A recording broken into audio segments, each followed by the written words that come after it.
Welcome to Sandstoneherald. This is a wonderful day. We thank God this is a beautiful day and a beautiful moment. Today we are discussing Jeremiah chapter 48. Just one chapter, and it's rich and very deep, and it's long reading. And the reason why I am concentrating today on the book of Jeremiah chapter 48 only is because there's some depth that I want you to pick as we study this chapter. Now, it is a curse against one community, the Moabites. The Moabites. Now, I need you to understand something about the Moabite. The Moabites, or the people of Moab, had an interesting history with the children of Israel.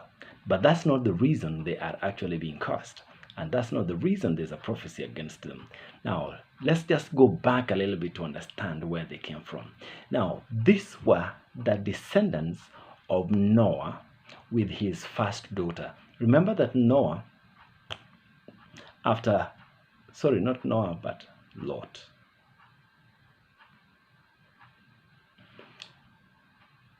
with his first daughter.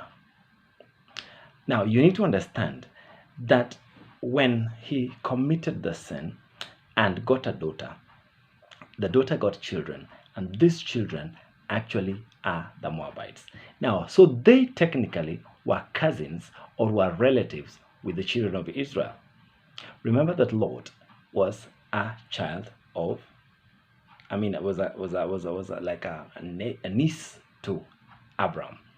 So Lot and his daughter gets this particular child, and the child becomes a nation, the Moabites.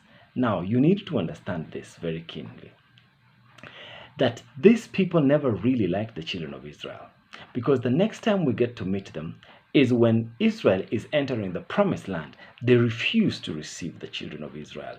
As the children of Israel were passing, they did not allow them to pass through. They did not give them food. They did not sell anything to them. In fact, the king at that particular time was a man called Balak.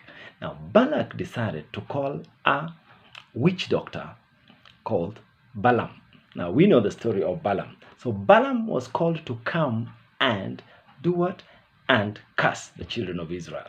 So in the process, God spared Balaam by not allowing him to curse them, but instead he blessed them. Now,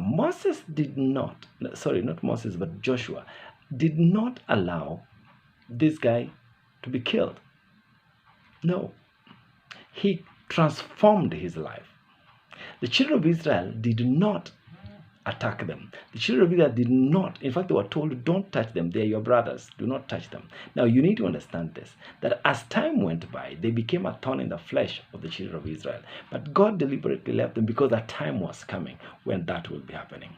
Now, in Jeremiah, years down the line, after these people took the promised land, they've had several kings and they've had several relationships.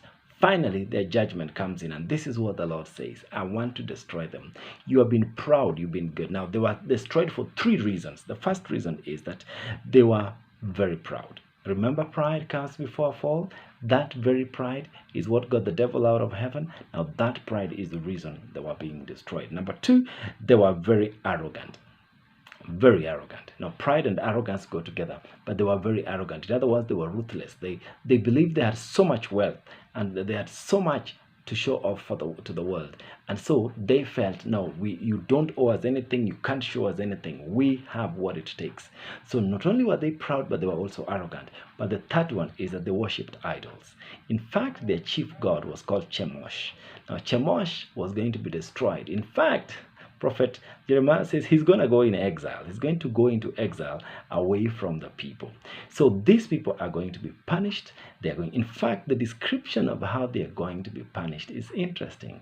Jeremiah says that anybody who will escape the punishment, the destruction that they're going to face, will fall into a pit. And the pit will kill you. Now, when you escape the pit and you get out, you'll fall into another trap.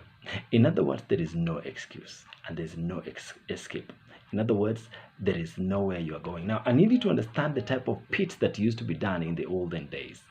The olden days, the pits were very interesting. Is that a nation or a city would build a pit. After building pits or a wall around, a thick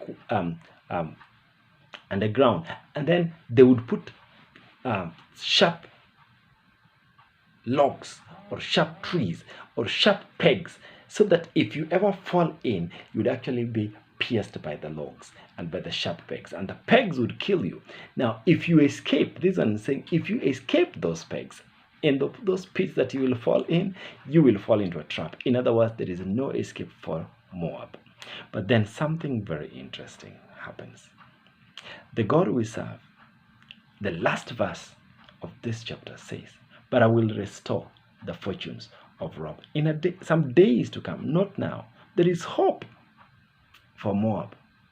There is hope for Moab. And that is a lesson each and every one of us need to understand. 3 things we can learn the lesson from the tribe of Moab. That God will always judge. He never forgets. He will always judge. In fact, there are 4 things we will learn. God will always judge. And what does God judge? It is that God judges and will punish sin. Number 1 is that he never forgets. He will always judge. But the second one, it's not just the person, it is the sin. It's the sin.